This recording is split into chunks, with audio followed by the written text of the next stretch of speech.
연금 받으면 편하게 살 줄 알았죠. 근데 돈이 들어오자마자 사라져요. 60세, 직장을 떠나고 처음 마주한 아침, 더 이상 일하러 가지 않아도 된다는 해방감이 잠시 통장을 들여다본 순간 마음 한켠이 싸해졌다. 국민연금이 입금된 날이었지만 예상보다 금액이 적었고 그마저도 이내 빠져나갔다. 몇십 년을 꼬박꼬박 납부해온 연금인데 정작 은퇴한 지금은 왜 이렇게 버겁기만 한 걸까? 연금이 들어왔다는 사실보다 그것이 사라지는 속도가 더 빠르다는 현실은 은퇴자들에게 또 다른 충격이 된다. 마치 어릴 적 기다리던 용돈을 받자마자 부모님께 뺏기던 기억처럼 기대했던 노후가 내 것이 아니라는 기분이 드는 것이다. 사례 하나, 서울에 사는 62세 김정자 씨는 35년간 중소기업 사무직으로 일했다. 30대 중반부터 국민연금을 납부했고 직장 퇴직 후 약 80만 원의 연금을 받는다. 처음 연금이 들어온 날, 그 돈이 얼마나 반가웠는지 모른다. 하지만 그 달 말, 통장은 다시 비어 있었다. 관리비와 전기세, 가스비, 건강보험료, 휴대폰 요금이 연금 입금일 전후로 빠져나갔기 때문이다. 김 씨는 말한다. 연금은 커녕 공과금으로 다 사라지고 생활비는 손주 용돈 주고 나면 마이너스예요. 연금은 최소한의 생활비를 보전해주지 못했다. 고정지출이 연금보다 많았고 여윳돈은커녕 생활비는 아들 집에서 얻어쓰게 됐다. 독립적이고 싶었지만 현실은 자식에게 기대야 하는 노후였다. 사례 둘, 부산의 60세 박영호 씨는 조기 퇴직 후 국민연금과 개인연금을 합쳐 매달 120만 원가량을 받고 있다. 10년 전 은퇴를 대비해 연금저축을 준비했지만 막상 퇴직 후 그 돈이 실제 생활에 턱없이 부족하다는 것을 깨달았다. 박 씨의 경우 노부모 병원비가 문제였다. 85세의 어머니가 치매 진단을 받고 요양병원에 입원하자 매달 나가는 병원비와 간병비만 100만 원 가까이 된다. 정부 지원이 일부 있지만 본인 부담금은 여전히 높다. 연금은 어머니 병원비로 흘러가고 박 씨 부부는 자녀에게 손 벌리는 일을 되풀이하고 있다. 박 씨는 정작 내 생활은 없어요. 아프지도 못하고 외식 한 번도 죄책감 들어요. 라며 웃지만 그 웃음 속에는 체념이 섞여 있다. 사례 셋, 대전에서 혼자 사는 61세 최명수 씨는 이혼 후 자녀들과도 왕래가 거의 없다. 공사장과 식당을 오가며 일한 그는 국민연금 수령액이 48만 원에 불과하다. 그나마 기초연금 30만 원이 더했지만 월 78만 원으로는 방세와 식비를 감당하기 어렵다. 월세 40만 원, 식비 20만 원, 약값과 기타 지출을 합치면 항상 적자가 된다. 그래서 그는 매달 연금이 들어오는 날 편의점 아르바이트를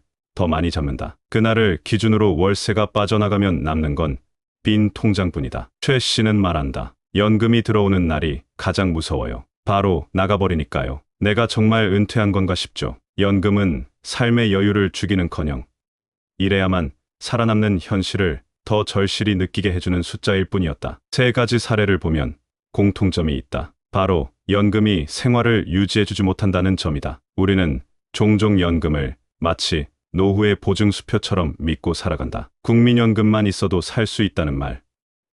이제는 현실과 동떨어진 구호처럼 느껴진다. 연금은 과거의 소득 일부를 기반으로 산정되기에 정작 은퇴 후의 삶을 전부 감당하기엔 부족하다. 특히 의료비, 부모 부양, 주거비 같은 고정지출은 예상보다 크고 물가는 오르는데 연금은 고정되어 있다. 많은 은퇴자들이 매달 반복되는 입금과 출금 사이에서 허탈함을 느끼며 연금에 기대기보다는 연금 외의 생계수단을 고민하게 된다. 연금이 들어오는 날은 축하받을 날이 아니라 새로운 생존 전략을 다시 세워야 하는 날이 되어버렸다. 자식에게 손 벌리는 일을 수치스러워하면서도 등 떠밀리듯 다시 일터로 나가게 만드는 이 구조. 과연 연금이란 무엇인가?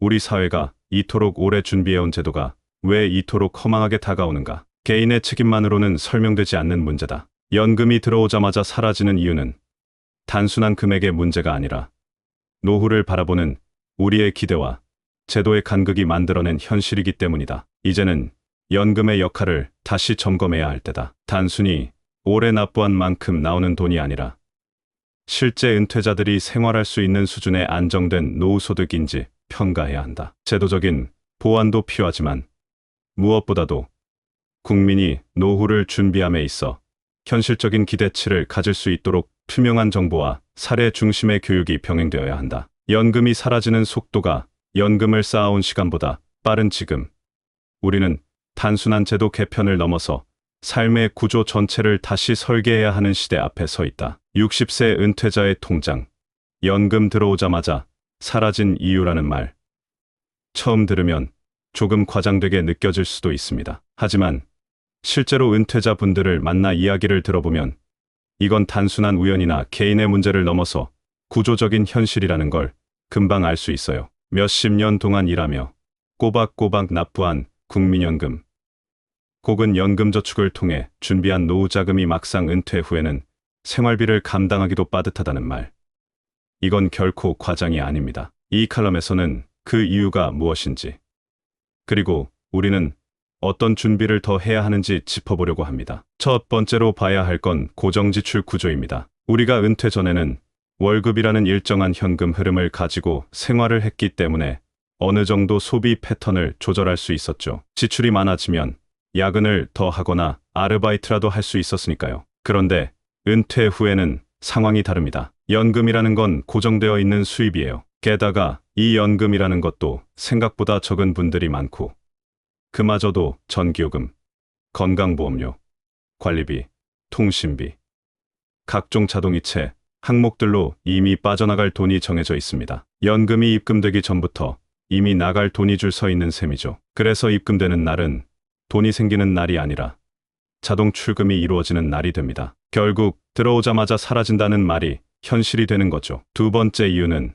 은퇴 이후에도 지출이 줄지 않는다는 점입니다. 많은 분들이 은퇴하면 돈을 덜 쓰게 될 거라고 생각합니다. 출퇴근비도 안 들고, 외식도 줄고, 옷도 덜 사고, 단순하게 계산하면 그렇게 보이죠. 하지만 실제로는 그렇지 않습니다. 병원비, 약값, 부모님 부양, 경우에 따라선 자녀 지원까지 오히려 은퇴 후의 지출은 줄어들기는커녕 고정지출 외에 돌발 지출이 훨씬 더 많아지게 됩니다. 특히 부모님을 요양병원에 모셔야 하는 경우나 자녀가 아직 결혼 전이라 경제적 도움을 필요로 할 경우엔 연금으로 감당할 수 없는 수준의 돈이 필요해지는 경우가 많습니다. 예전에는 자녀 뒷바라지를 끝내고 편히 쉴 줄 알았는데 실상은 자녀의 결혼자금, 손주의 교육비까지 걱정하는 부모님들도 여전히 많아요. 세 번째 이유는 연금액 자체의 한계입니다. 국민연금의 구조상